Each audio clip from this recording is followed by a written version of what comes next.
I had this teacher. So I'm a freshman in high school, and I might have been 14, whatever the age is. And I'm walking through the hallway, and this teacher is like an admin of some kind, walks out of his office, and he's like, son. And I was like, I'm like, either in trouble, what am I going to do? And he's like, you work out? And I was like, no. He's like, why not? And I was like, I don't know how.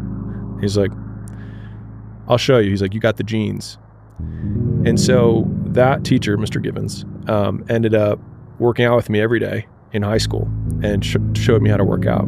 And he probably saw on some level that I was some angsty teenager that felt angry about whatever.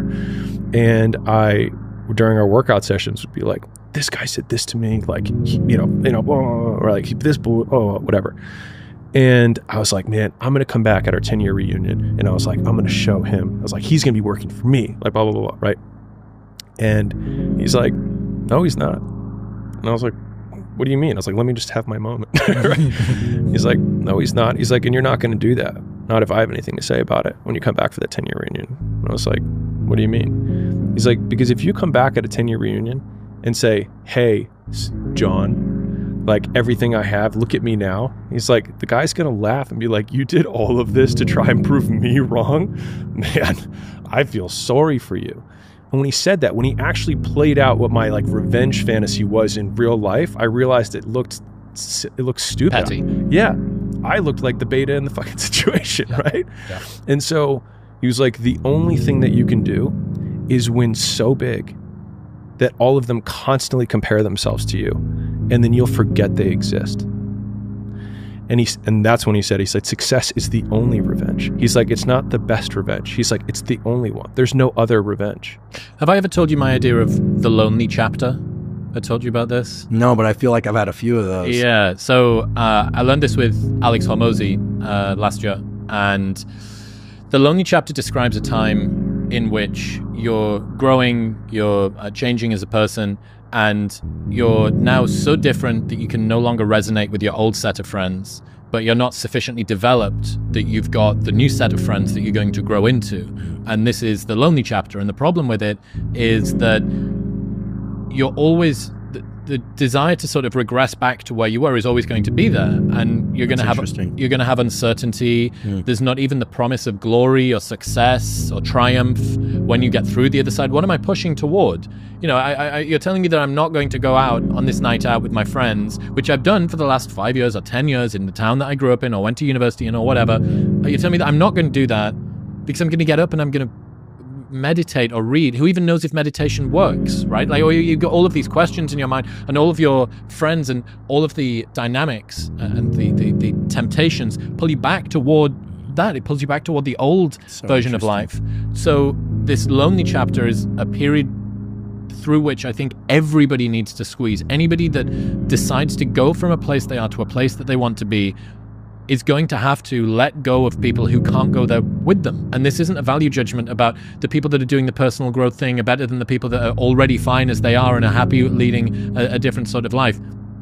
It's that if you know that there is something that you're meant to do, if you know that there's something that you're meant to change, you will have to let certain groups, friends, routines, places, activities, recreations that you do, you're going to have to let those go. And there is this, you know, the Rocky cutscene lasts for 90 seconds in the movie, but it can last for 5 years in your life. And you have no idea whether or not it's even going to work. And that's the bit that always got to me. The bit that always got to me was I didn't even know if there was going to be any glory on the other side. It's like ordering an Uber and never knowing if it's going to arrive or not. And you think, well, I'm just stood here doing the thing, but I don't know if it's going to come out on the other side. And I can promise you, anybody that has done anything, moved from any place they were to any place that they want to be, has gone through this lonely chapter. The amount of times when I was on my lonely path, where I was too different from the friends that I had, but not successful enough to be friends with the people that I wanted to be friends with.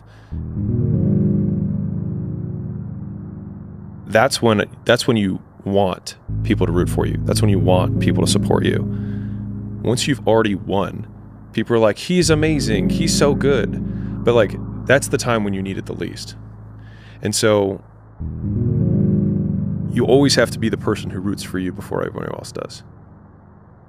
And it's usually a single clap in the auditorium for a very long period of time. It is a slow clap that's just you rooting for you. And that visual, I think, is one that you can kind of take, because it is... People struggle to do things alone. And the path of the exceptional person is one of an exception, which means that you are not with other people. And rather than fighting that or bemoaning it, see it as an indicator that you're on the right path. Because if everyone else were cheering you on, then it means you're not in the right place, because it means you're just like everyone else, and that's not where you want to be. People only root for others at 2 times. First, when they're at the beginning of the race. Second, when they finish. Neither is when you need it. So, you have to master the middle. The boring, exhausting, soul-crushing middle. That's where the winning happens. On your own. People will only cheer for you as long as you can't beat them at the game they value most. Friendly reminder that every person who doubts you is right until they aren't. It's a bug, not a feature. Man, I feel like as you read these, you're reading my soul from this year. That's why, I tweet these every day as they come up, because that's what's top of mind for me. And, the boring, mundane middle, like I think about, the very, very beginning, people say, I'm really excited for you that you're trying this thing out, right? And I noticed that everyone was very happy for me to try, because I temporarily decreased my status. I actually became worse than them during that period of time. And then as soon as I achieved a level of success, which I then realized that their happiness for me was proportional to where they were on the ladder relative to me. And so as soon as I passed some people, then they stopped being happy, and then they start, saying bad things. Reminder that if you want to be exceptional, you're going to be different from everyone else. That's what makes you exceptional. You can't fit in and also be exceptional. Both have discomfort. When you fit in, you have internal conflict because you're not being 100% you. When you're exceptional, you have external conflict because everyone sees you as different. Pick one. When your friends start to say, you've changed, remember it's because they don't know how to say, you've grown. I think most people have the potential to be exceptional, and because most people are peculiar in their own way. They just stifle that because they want to be accepted by most people, but in so doing, never accomplish what they want to do because they conform. And so, like, if there's probably a lot of things about the world, or even your world around you, that you're like, this never made sense to me, but then you do it anyways. And I think that a lot of innovation and a lot of what makes people exceptional is feeling, thinking that thought or seeing that thing and then being like, I don't think I'm going to follow that rule anymore. If they don't have what you want, don't listen to what they say. There's no greater waste of time than justifying your actions to people who have a life you don't want.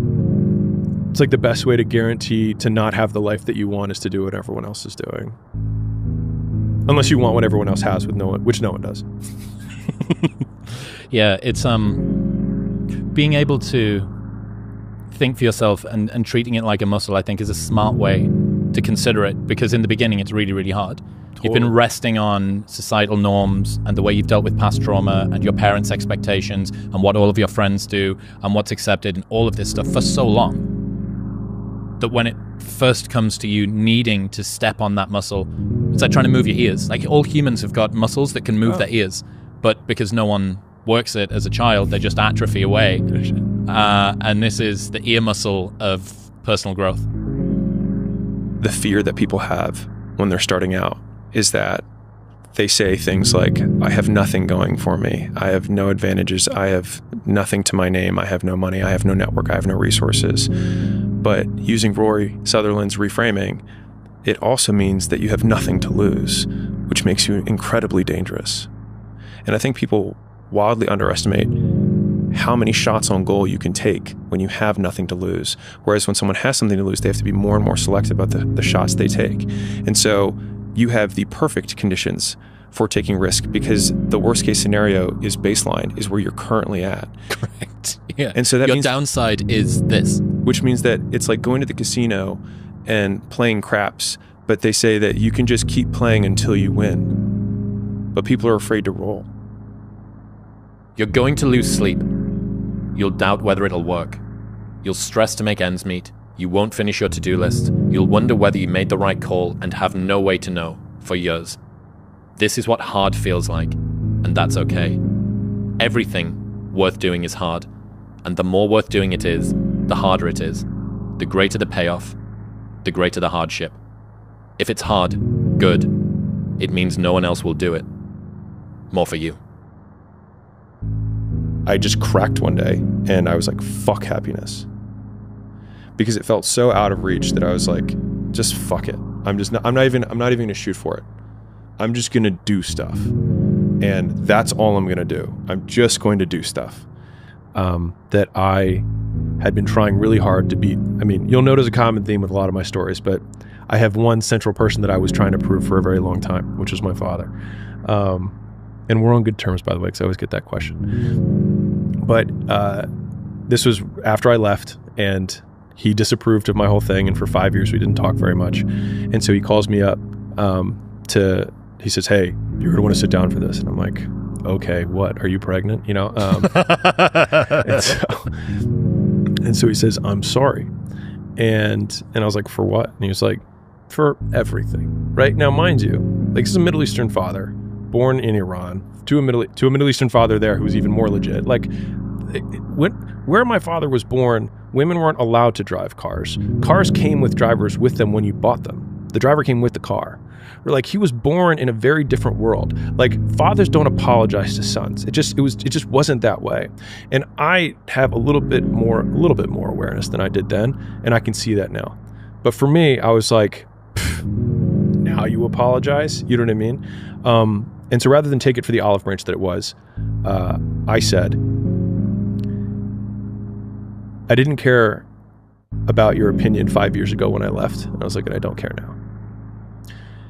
And he was like, well, we'll see how long your success lasts. And so what could have been a really nice exchange ended up becoming pretty ugly. But the main point there was that I wanted to, in the beginning, like, make as much as my father. Then it was make more than my father. And then it was make more than my father had ever made in his entire life. And once I had achieved that, I realized that, as much as, like, it sounds terrible to say this, but, like, I was trying to beat him at his game. And this is pretty alive in a lot of Asian cultures. Same thing. Making money is a big, like, when my dad would introduce somebody, he'd be like, this is so-and-so. He makes this much a year. Like, so it was just really clear, like, this is how much status someone has. And so, like, it was really deep for me. But it was only when I realized that I had won at his game that I realized I'd never even asked the question of, like, what game am I trying to win? And I don't know how many people are actually trying to win at a game that they didn't even set the rules up for. So many. When they're in it.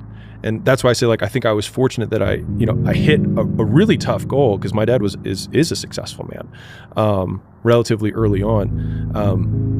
But that exchange, and then and then reflecting back and feeling terrible about myself for, like, saying what I said, and then I was like,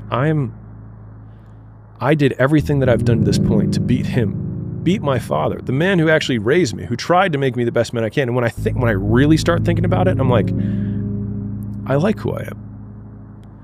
He raised me.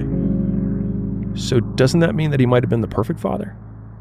And then that really messes with me. And so, yeah, so go ahead. Well, it's hard to think that the people you used to have contempt for, or distaste, or hatred, or whatever, shaped you in a way that you couldn't have been. And I often think about how the things I'm most proud of in myself are the light side of something that I was so embarrassed about, so ashamed about. Being an outcast as a kid meant that I love, or I'm capable of being on my own way beyond how anybody else is. Yeah. So far beyond it. I can work on my own in solitude for an endless amount of time. I can outwork anybody in solitude. Why? Because I spent almost all of my time between the ages of 6 and 16 in my bedroom listening to audio tapes, right? Listening to audiobooks and, like, throwing, like, a tennis ball against the wall, or, like, playing with my, like, fucking Mighty Mouse from Mars, or whatever they were called. What was it called? Biker Mice from Mars. That was it.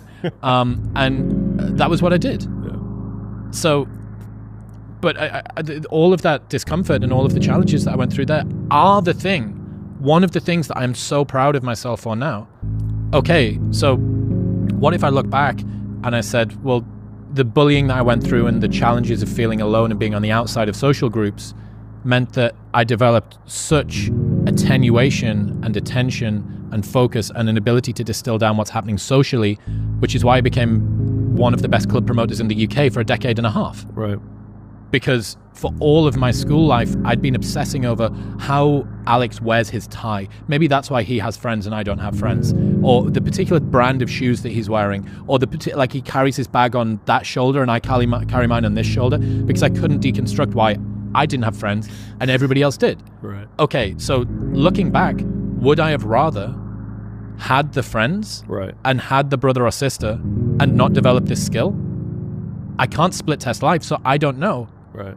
But my life's ended up pretty good, and I'm happy with it. So I need to not only look back at that stuff as something not to hate, but something to genuinely be thankful for. Yeah. And that is, frankly, something I'm still working through. That the world belongs to those who can continue to work without seeing the result of their work.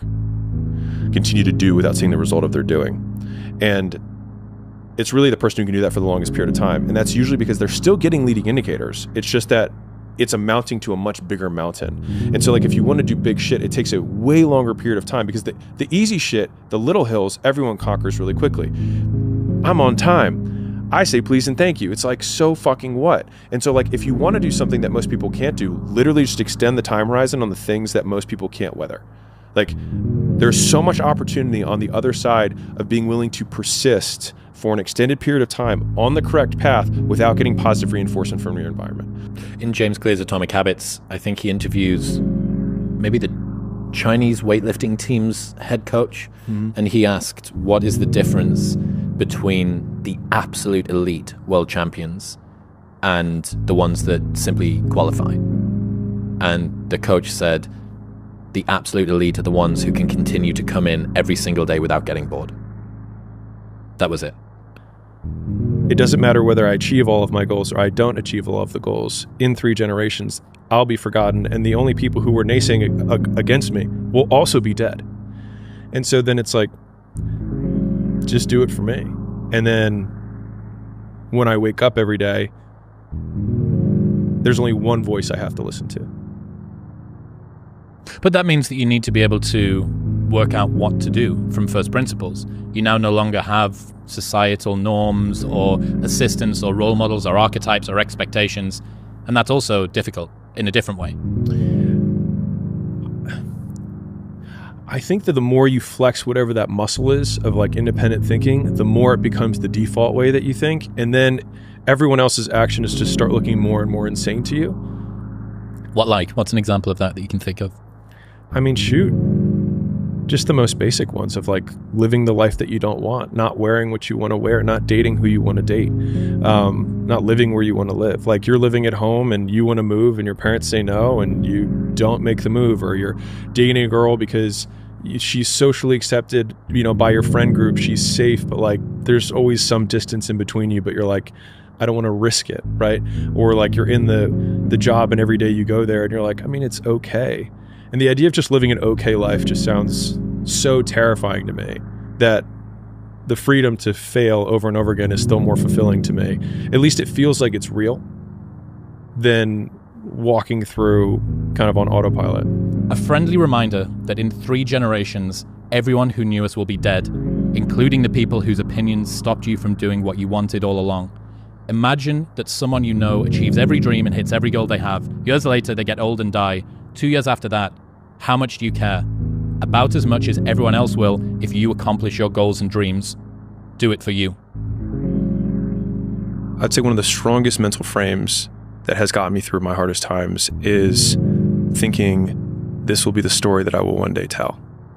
And that means the harder it is, the bigger the dragon, the more epic the story, and by consequence, the more epic the hero. And if you think about the difference between winners and losers, winners define themselves by what they made happen, and losers define themselves by what happened to them. And the difficult part of the lonely chapter is that the Rocky cutscene lasts 90 seconds in the movie and lasts 5 years in reality. And you won't die. And if you do die, you won't care because you'll be dead. And so, best case, you win. Worst case, it won't matter.